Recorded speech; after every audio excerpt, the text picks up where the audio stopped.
One of the most recent heroes to be released, and most polarizing as well, has been Shinbi. She's been very interesting to try to get a sense of what she is.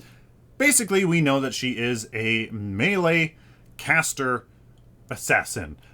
She's definitely not bursty, and she kind of fills a fairly niche role. Now, it's taken a while for people to kind of get a good sense of what she is, and this build here is really meant to emphasize what she does well.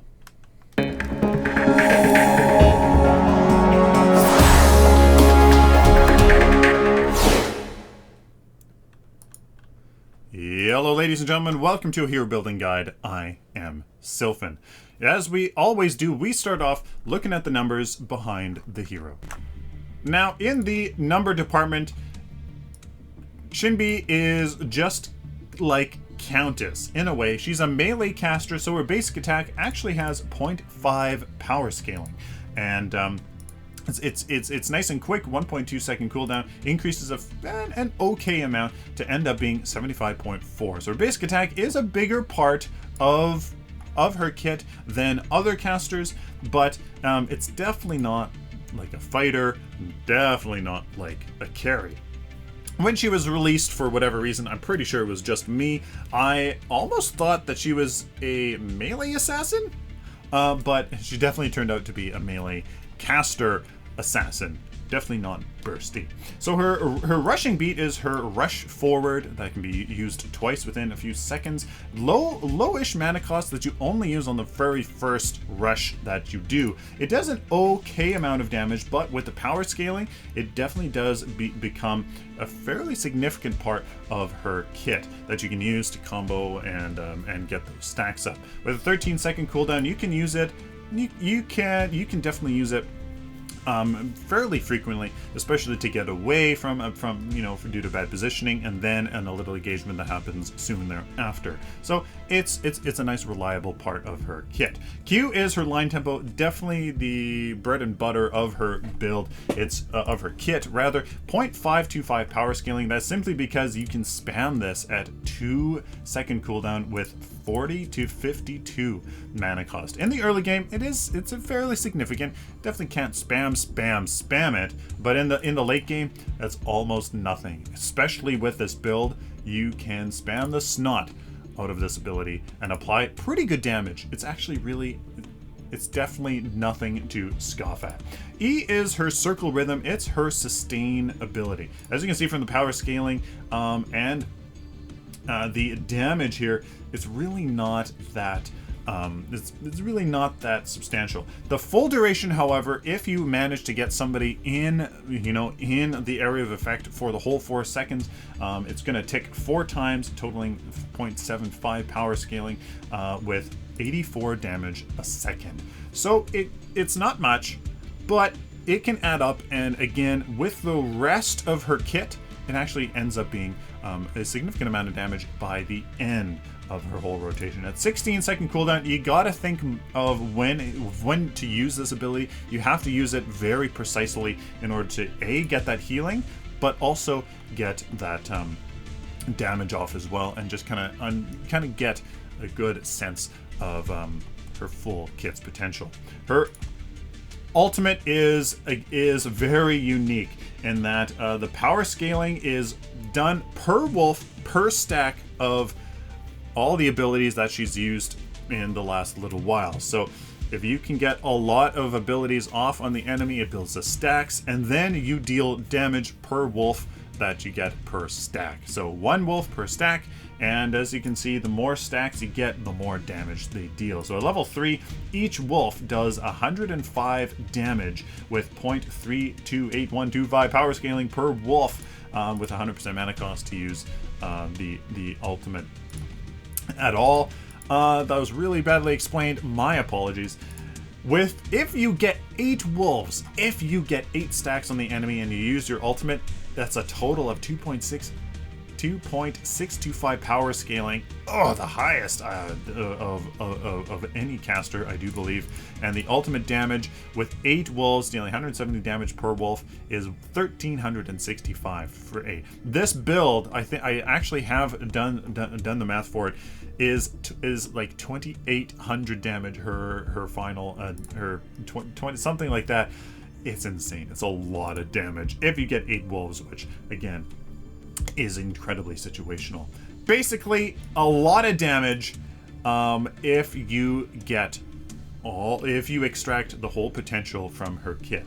Now, the rest of her is just like Countess. She is a caster. She's a melee caster. So, with that said, her she has the armor of a caster, but a little bit more health than a caster. Actually, no, that is the same. Pardon me. So the mana is just like a caster. Mana regens, just like a caster, gets no attack speed, just like a caster, etc., etc. Her kit, it's quite involved and very much situational, as you can see. So, since we know that she is basically a caster, you build her a ton of damage with some ability pen.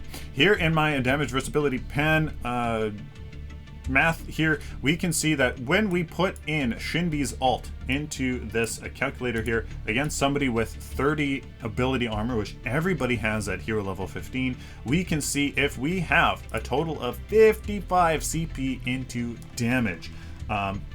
We can see that if we go down here at 54 CP into damage and 1 into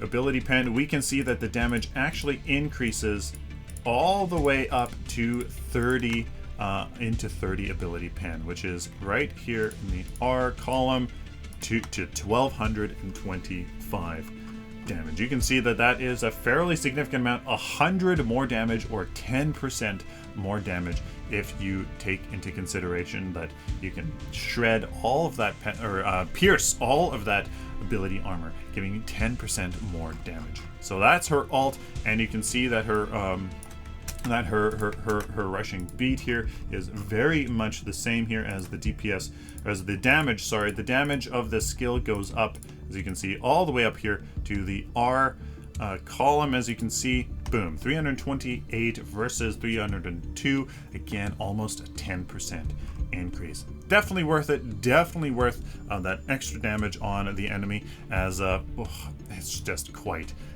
insane. The only ability here that doesn't really seem to like Pen for whatever reason is her circle rhythm. It doesn't like more than 16 CP of 16 ability pen, but seeing as how her rushing beat and her line tempo and her ult is such a big part of her kit, you're just going to want to get that 30 ability pen for sure. Here is the build Hydro Shinbi. I can't think of a good name for her. I'm sorry. The Archmagus, because you're an assassin. You are an assassin. That is your role. You deal a ton of damage, and we get the Archmagus. I like the structures, the bonus damage structures, just because you're hopefully, sieging the enemy, pushing them back to their tower. When the minions focus the tower, you'll just help in that department, getting those siege objectives very nicely. Now, she works in a couple places. We're going to get the health token and the healer token. If you want her mid lane or off lane, that's going to be dual purpose there and work very nicely. Keep you safe because she is melee and she definitely needs that sustain. Or you can take her into the jungle for the Sage's Siphon. It's going to help you get the health back and just kind of do the jungle period. I know that J. Leo loves to take Shinbi, or loved anyways, to take Shinbi into the jungle. I'm not sure anymore, as you know what, she is definitely an interesting role for her there as well. Now and the next card to go into is the Sage's Ward. If you're in the off lane and you don't need that ward, you can go into your Solaris Reactor first and then your Sage's Ward. It's up to you what you want. Mid lane, definitely get the ward first. Absolutely. You can choose not to upgrade your ward and instead go into the Solaris Reactor to unlock that mana regen, which is super important for any caster in the early game. So this Solaris Reactor is very, very important. After you get the Sage's Ward and the Solaris Reactor, Go into this burst engine with this basic spark as you're slowly transitioning away from mana regen that's early game sustain into more damage into the mid and late game. Then after this burst engine, you can go into this burst engine with 3 minor strikes or this adamant edge for that health. If you need that health first, go into this, then the burst engine, up to you. Really doesn't matter. This burst engine and then this adamant edge. Now, a situational card that you can get at any point in here is this Hunter's Guile. It's going to remove all debuffs on your hero for it's going to remove all debuffs from you, and it has a 120-second cooldown. It's really not that expensive. Only 4 CP. You get 1 CP of power, 1 CP of health, leaving 3 CP for the active if you're including the opportunity cost. So it's actually really not that bad. It can save Shinbi's butt so much because she needs to do her thing. She's a damage over time assassin for sure. She needs to do her thing, gets her stacks. So this Hunter's Guile, really, really, really good for her. Especially if you can time it right just with some stuns. It actually works. I'm not sure if that's a bug or not, but it really, really works. So that Hunter's Guile, you can basically get that whenever you need to because it's super, super strong. After this Hunter's Guile, you are going into the Ash of the Witch. This is an amazing card for Shinbi because of that slow on ability hit. Enemies hit by abilities are slowed by 150 max movement speed for 1 second. That means that your line tempos that you're going to use from afar, it's going to slow them by 150 max movement speed. A second later, you can use another one. So basically, every 2 seconds, out of every 2 seconds, the enemy is slowed by 1 second. So it's going to be absolutely amazing when you get your E off on the enemy. They're going to be slowed, so you can easily stick on them. Absolutely amazing ability on Shinbi. It basically, an enemy is always slowed if a Shinbi is attacking them. Almost basically. So amazing card for Shinbi, as that really, really helps her utility as well, as she has no CC. So it also does obviously benefit the rest of her team. After this Ash of the Witch, interestingly enough, we go into this Stinger boost. Now, what the Stinger boost does is empower your basic attack. On ability hit, gain a bonus ability damage on your next basic attack equal to 50 plus 20% of your power. Now, because we are a caster and getting so much power, that's going to mean a lot of damage on our next basic attack. Because we're melee, we're going to be hitting the enemy with our basic attack. Because we have an ability every 2 seconds with our line tempo, that means the Stinger boost is pretty much always going to be active as much as possible. Insane. Just going to add another sustained damage source to Shinbi, which it's just insane. That's just crazy. So good for Shinbi. It's outrageous. After this Stinger boost comes the sweet part of this build, and that is Infinity Stream and Hydroverser. Now, Infinity Stream is a 7-cost card, so you will be replacing at this point a 6-point card for this Infinity Stream. It is really easy to get. You just need 1 more CP to transition into Infinity Stream. I would suggest getting 3 CP so that you can get Infinity Stream followed by Hydroverser immediately afterwards, just because you'll be replacing power to get this Infinity Stream, so you'll want to compensate for that power loss by getting Hydroverser. Don't go into Infinity Stream and Hydroverser until you're about hero level 12, I would say, 11 or 12. So it's definitely a later mid-game card for sure. So get this Infinity Stream and Hydroverser at the same time. Save the upgrades for later. You don't need these upgrades till later. After you get Infinity Stream and Hydroverser, then you go into the upgrades on Ash of the Witch. You need to get all of these upgrades on Ash of the Witch before you go into this Infinity Stream's Focus Shock, which you're not even going to get afterwards because you go into this Magna Lens. After you have all of this power here on Ash of the Witch, then you go into the Shock and get all of the shock to unlock that fully upgraded bonus of that 12 power.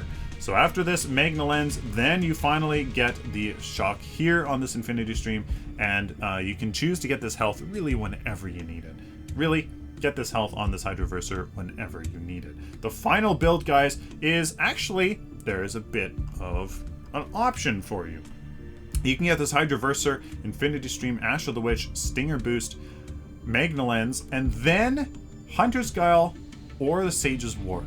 I would recommend keeping the Sage's Ward. So the very last card that you get, you replace your Hunter's Guile with that card. So you get rid of Hunter's Guile and keep your Sage's Ward. I would suggest that simply because in the late game,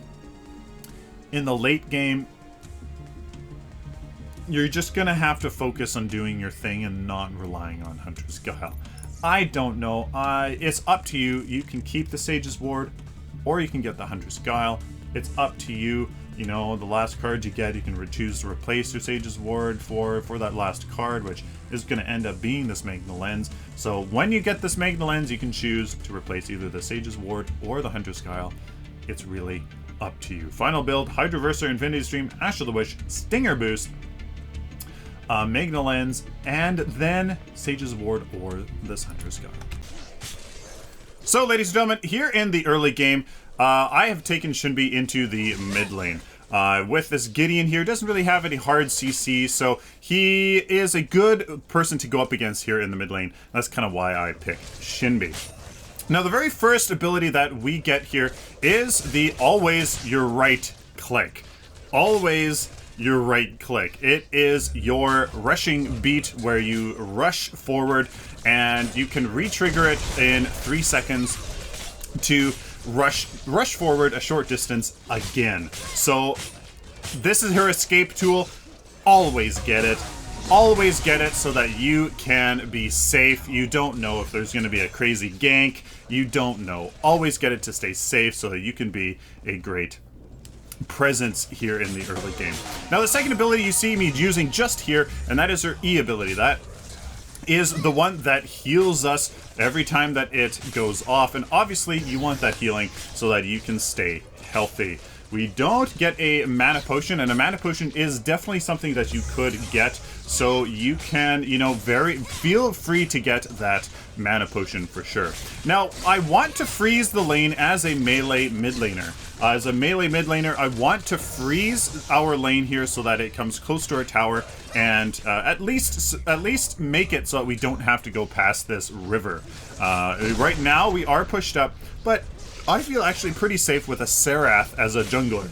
Again, this Gideon, it doesn't have, you know, a Howie mine to knock me back, stuff like that. So actually, we're actually pretty good. We're in a pretty good spot with a Serath jungler who doesn't have hard CC, and this Gideon. Well, at least when he gets his ultimate, then he'll be a little bit scary.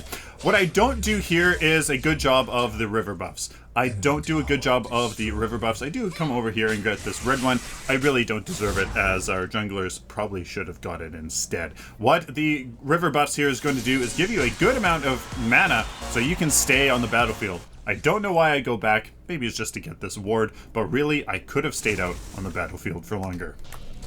So here we have our ultimate here at level 5. The next ability that you get after your E is your line tempo. The one that you can hear me kind of going, it's our long ability. You can hear me using it a couple times there. And as you can see, there is that right click going to town to you know, save me. Now here I use my right click again there, as you can see there, to get out. I decided to do some damage on the Gideon. I thought that I could get out, and I did. So I was very, very lucky there that I got out with my life. I thought I could make the play happen here. He uses his ultimate and I use it out. I don't re-click it though, which is a mistake. I should have re-clicked it so that this decker wouldn't have had that easy of a time using this.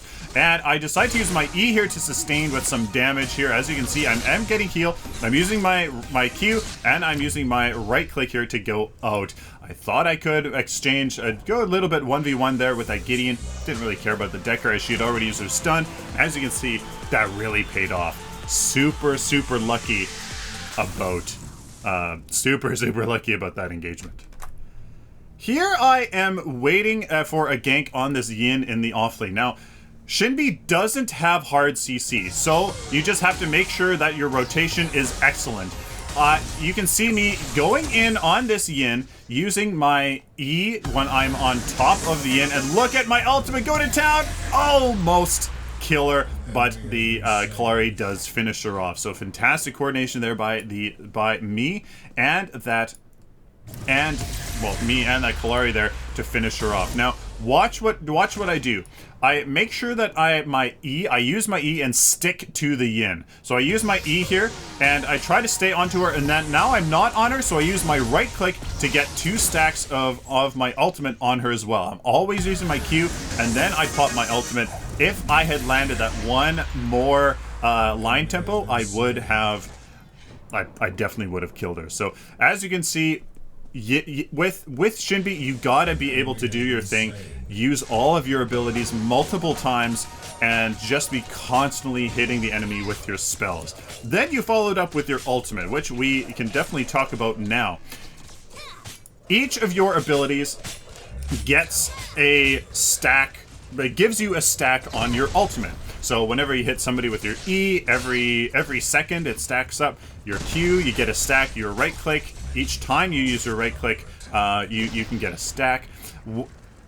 You can get those stacks up to 8 times, and then you can use your ultimate. Your ultimate sends out these spirit wolves that deal damage on the enemy, and it's 1 wolf per stack. And the wolves do actually a pretty good amount of damage.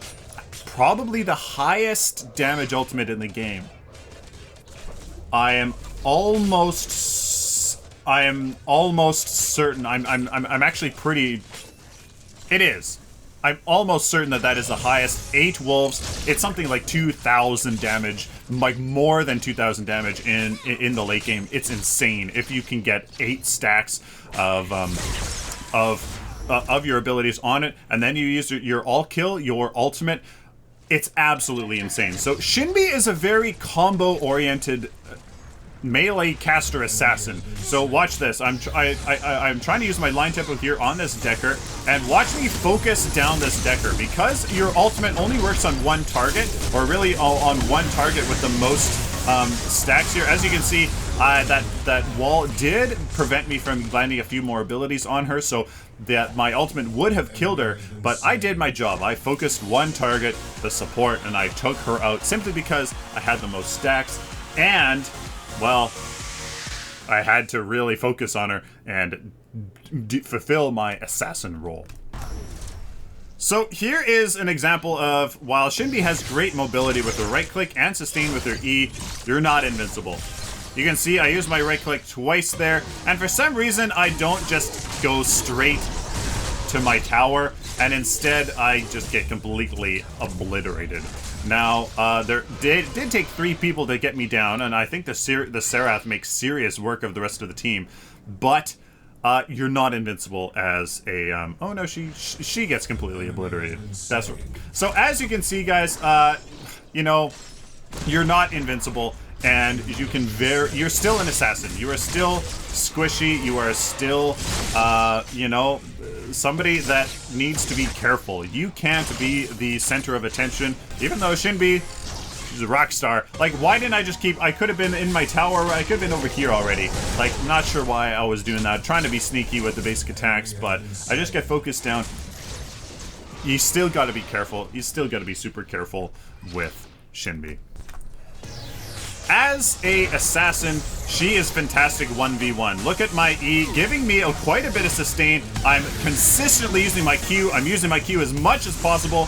And look at how low health that Gideon gets, and my Kalari finishes him off. So you can see, we're 1 ability from finishing these combos on these people. That's 3 times I was 1 ability away, 2 abilities away from finishing the combo. And you know what? You guys with much more experience than other people with Shinbi, if you really start playing her, you will land those abilities, you will finish those combos, and finish those kills. Here's a little bit of an engagement that we can see. We're doing great. We're doing really well here on this Decker. But the Serath gets, she dives forward, and I'm like, uh-oh, I'm here with this Grux. And I'm like, okay, I have to go for this Decker. I pop my E for some sustain, and look at that health. Really kind of come back and enable me to finish off that Decker. Using some Qs, I could have used my right click to maybe kind of, you know, kind of deceive them a little bit. Maybe dodge a few basic attacks, or maybe even that howitzer mine or the missile, but as you can see, you got some pretty good damage. You can really figure some stuff. You can really finish off some heroes. Now, one of the things that you need to learn about Shinbi is that her E provides you with health, and a fairly significant amount of health. So if you can get those river buffs to get the mana, you can, in theory, and actually in practice, as you're seeing right now, use your E to get back quite a bit of health. So there I was down to about a third or a quarter of the health, and you know, I'm back up to 3/4 health. So I could be using my E here to deal some damage, but I think what I'm waiting for right now is maybe a little bit more of the minion wave. But in fact, what I'm doing is hard slow pushing this lane. I'm absolutely hard slow pushing this lane just so I can farm up, as I'm really letting my Serath get all the jungle, so I'm going to be the one paying for, you know, for that to give her. So you can sustain very nicely. The Solaris reactor and this burst engine going to be phenomenal sustain, so you can convert that mana into health very nicely by just staying in lane and using your E. So here we can talk about positioning. You can see there that I'm leaving that Richter to his fate because, well, I don't think I can 1v2 them even with that Richter helping. So I come and help over here, help. I easily take down that Grux with the rest, and then I go over here to help out with the Richter, but unfortunately he does die. So the Clara here does good work. He takes that, and I go in pretty hard. I'm like, oh, here's the Serath. I'm like, uh-oh. But I'll use my E, actually, for some sustain. I'm like, oh, but she is low, so I just get a few stacks, use my ultimate, finish her off, and then use my right click here to get to safety. As you can see, you can pull off quite a bit with Shinbi. Her E has some pretty remarkable sustain for an assassin. So if you can use the E to give her those few extra moments, just a few, like I'm talking seconds, like a few seconds, not even sometimes a few seconds, just a second or two, to get off another ability or two to go to feed into your ultimate, you can do a lot. And then again, look at this. I went and got that river buff, got an E, and look at where I am. 50% health, 60%, there's 50% mana, 60% health. The sustain is phenomenal. Seeing as how I'm leaving all the jungle to Serath, I haven't been rotating to cover lanes very much because I'm letting the Twin Blast do that. I'm at 27 CP with, you know, everybody else trying to get as much as possible is pretty darn good. That sustain is phenomenal. Look at this. I'm almost back to full mana, and all I need to do is use an E here to sustain to get my health back. So this engagement doesn't go the best, but it still shows what Shinbi can do.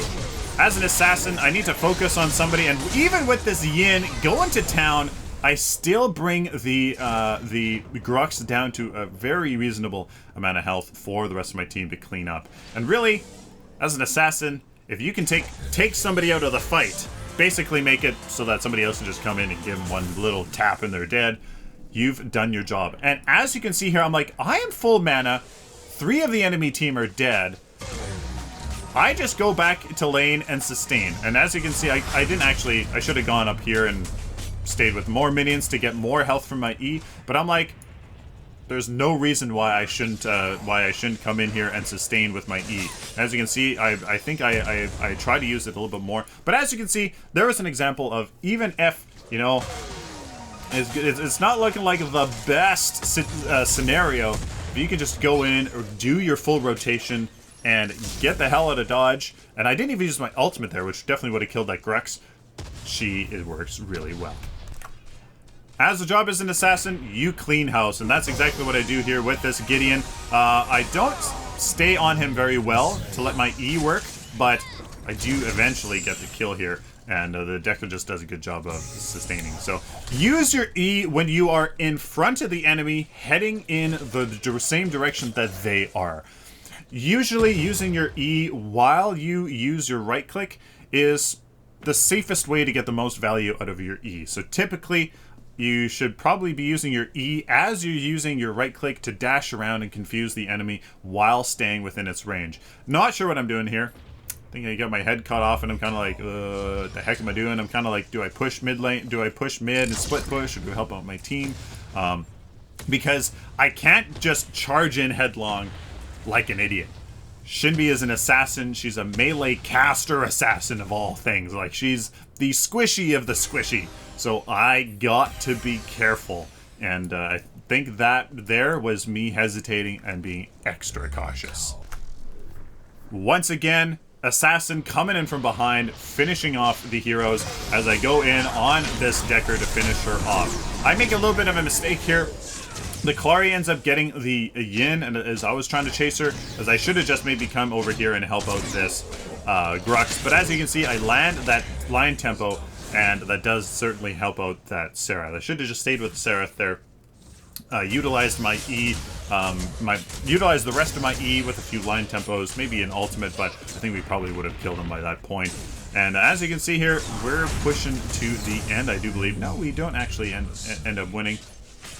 Well, we do end up winning, but and there is a great use of my right click to get out of that Gideon's ult, as the Serath somehow survives and takes him out. As you know what, the elusiveness of me and the powerhouse of Serath here just makes her a complete beast. Now, here in these late game engagements, watch me just use my line tempo from afar. I don't have Infinity Stream for that amazing mana regen at this point, but when we do get it with that Hydroverser, you'll be able to send those abilities downrange quite frequently. And I actually have quite a few stacks here on this Decker. I do remember I was like, ooh, just a few more, I just need to get in there. And now I'm like, okay, now's my chance. We go in, make sure that that Grux just kind of completely melts. And unfortunately, I don't make anything happen. What I should have done there is go on the Decker that I built those stacks up. And unfortunately, you know, we don't do that, and she does get away. So all of those stacks that I had built up before on the Decker, I should have used, you know, I should have used that fact to have gone in on her instead of stopped by that Grux. That I probably definitely could have gotten that, that Decker if I had committed to her. If you guys want to see an epic fail, I missed that basic attack, missed that line tempo, I missed that rushing beat, I missed the whole E, and I missed that other line tempo. I didn't hit him with a damn thing. And that could have gone so much differently. That could have been a dead Gideon like that. Like that could have been a dead Gideon. Because for some reason he doesn't even use his E, and I'm not sure. There could have been a line tempo. So let's see. 1, 2, 3, 4, 5. That could have been 5 stacks. Like, it's tough. It's tough. She takes practice for sure. There is a reason why she's an expert. So this is an example of me coming late to the party and deciding to go to front line. So all of this happens, and then right here I decide to go in. For some reason I decide to go in. You're not an AoE assassin. I do end up getting the Yin, and the Decker does die to this Twin Blast. I do end up getting the Yin, but as you can see, I went from almost 100% health to death near instantly. She's not frontline. She's a clean-up assassin. As you can see, I go in here, I take a few hits, and I'm just instantly dead. I managed to get my ultimate off in time to finish off the Yin, but guys, you gotta be much more careful than that. I should have used my right click here. I could have used my right click to really finish her off, go dive in, dive out of the tower, and then have just run away at that point. I don't. Definitely much more potential here than what you just saw, but that is just an example of how squishy she is. I do get the Yin, and I do get a lot of stacks off on her, and we do end up winning the game here at this point. But you know what, guys? That is just an example of how she's not a frontline hero. And as you can see, we easily finished this off. So there you guys go. That is the gameplay for Shinbi. She is very, very, very interesting in terms of her kit. She thrives in low CC matchups, so where she can just do her thing. She doesn't need, you know, she doesn't need special care or extreme situations to thrive. As you saw there wasn't that many stuns on the enemy team, and I was in general allowed to go about and do my thing. That is how she works best. She's a very specific pick for a certain scenario. We're starting to see that in today's meta, with especially Yin getting put out there, Aurora getting put out there. The meta has finally diversified, and Shinbi is a prime example of that. If she's allowed to do her thing, I think she does, like, seriously the highest damage out of all non-ADC heroes. All of her abilities plus her basic attacks plus a maxed out ultimate, I honestly think is the most damage out of any hero. Like, yes, a crunch can take you from 100% to 0 in the fastest, I do think, unless you're talking about like a countess. But like, Shinbi is absolutely ridiculous. If she's allowed to do her thing in a properly picked team composition, she is phenomenal. So there you guys go. There is my hero building guide for Shinbi, and I hope that you guys enjoy. Please like the video if you like it, dislike it, share it with the community, and of course, guys, subscribe. If you guys like this content, found it useful, please subscribe so I can do it for you in the future. Till next time, like always, stay optimistic and positive.